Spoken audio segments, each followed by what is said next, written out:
बात ईरान और इजराइल की, क्योंकि इसके बीच किसी युद्ध के हालात खत्म नहीं हुए हैं। इससे पहले कि बेंयामिन नेतन्याहू कोई बड़ा फैसला लें, वो 3 बहुत ही गंभीर क्राइसिस से घिर चुके हैं। अब इजराइल की सेना को डर है कि कहीं इस हालात का फायदा ईरान ना उठा ले। देखिए रिपोर्ट।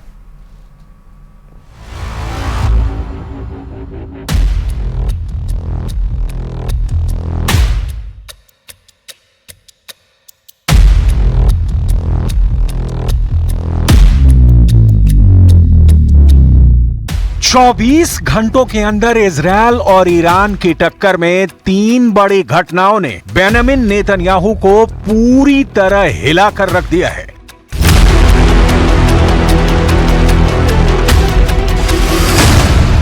नेतन्याहू को शॉक नंबर 1। अमेरिका ने इजरायली सेना की एक स्पेशल यूनिट पर प्रतिबंध लगाने की तैयारी कर ली है। नेतन्याहू को शॉक नंबर 2। इजरायल की मिलिट्री इंटेलिजेंस के चीफ ने पद से इस्तीफा दे दिया है। नेतन्याहू को शॉक नंबर 3। ईरान के सुप्रीम लीडर अली खामनेई ने कहा है कि ईरान की मिसाइल पावर देखकर इजरायल खौफ में डूब चुका है। इस वक्त ईरान के इजरायल पर हमले और गाजा पर इजरायल की लगातार बमबारी के बीच नेतन्याहू की बहुत ही खतरनाक फोर्स इंटरनेशनल हेडलाइन बन चुकी है।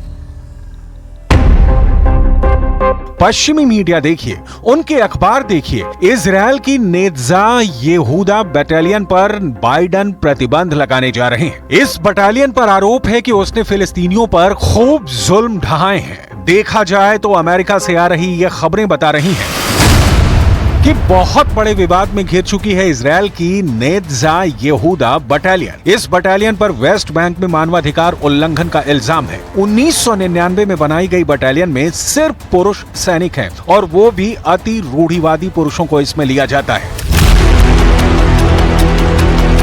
नेत्जा येहूदा बटालियन पर लगे इल्जाम 7 अक्टूबर 2023 से पहले के हैं, लेकिन वेस्ट बैंक का दूसरा सच यह है कि 7 अक्टूबर के बाद से वहां 460 से ज्यादा लोगों की इजरायल की सैन्य कार्रवाई में मौत हो चुकी है।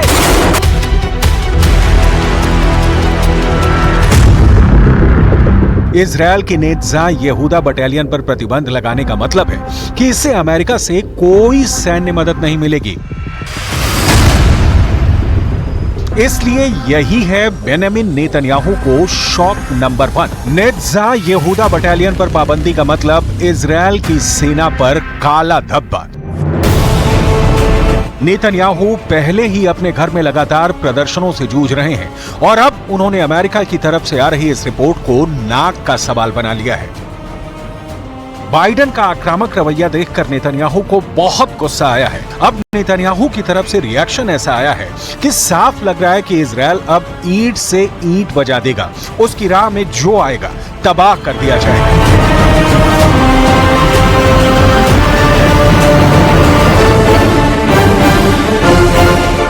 אני אגן בחירוף נפש על צה"ל, על הצבא שלנו ועל הלוחמים שלנו. אם מישהו חושב שהוא יוכל להטיל סנקציות על יחידה בצה"ל, अब देखिए, बेंयामिन नेतन्याहू को शॉक नंबर 2। इजरायली सेना के इंटेलिजेंस चीफ एहरॉन हलीवा ने इस्तीफा दे दिया है।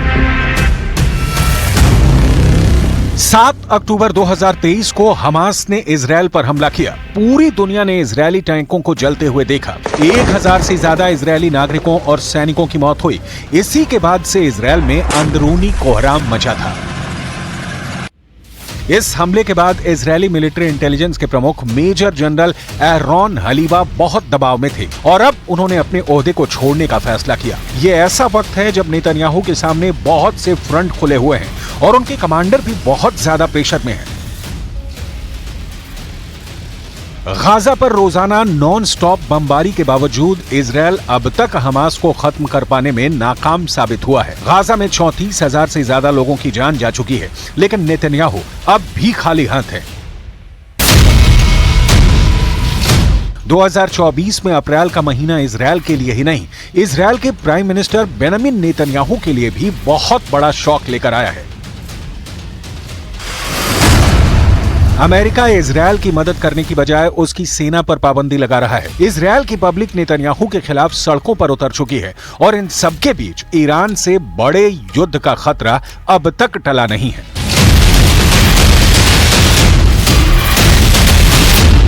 तेहरान में ईरान के सर्वोच्च नेता अली खामनेई ने मिलिट्री कमांडर्स की एक मीटिंग बुलाई। इसे ईरान की पावर स्टेटमेंट कहा जा रहा है क्योंकि खामनेई ने इस मीटिंग में ऐसी बात कह दी है जिसे लेकर इजरायल के जवाबी हमले वाले दावों पर सवाल और तेज हो गए हैं।